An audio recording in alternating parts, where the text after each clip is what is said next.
ময়ূক, তুমি আমার শ্বশুরবাড়ির ঠিকানা কোথায় থেকে ফেলে? এমনটাই বলছে বনলতা ময়ূককে।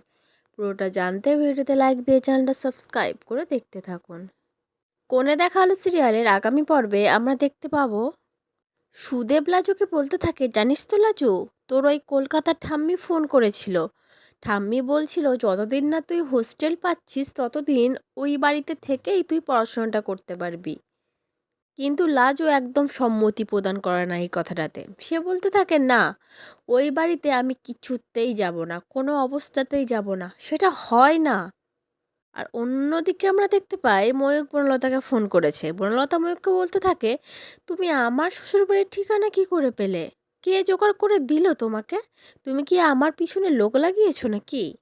ময়ূক, এইটা কিন্তু তুমি একদম ঠিক করছো না। আর এইসব কথা বলার মাঝখানেই অনুভব তো অফিস থেকে চলে আসে আর পিছনে দাঁড়িয়ে বনলতার সমস্ত কথা শুনে নেয়। অনুভব বুঝতে পারে যে বনলতা ময়ূক নামে কারোর সাথে একটা কথা বলছে। শুধু আজকে বলে নয়, ইদানিং দেখছে সেই ছেলেটার সাথে কথা বলতেই থাকে বনলতা। কি কথা বলে বনলতা? ময়ূক মানুষটাই বা কে?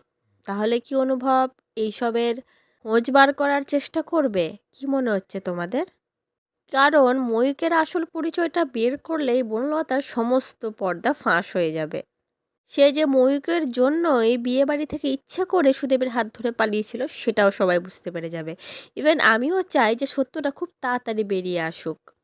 তারপরেই না হয় অনুভব ডিসাইড করবে সে বনলতার সাথে থাকবে না লাজুর হাতটা ধরবে।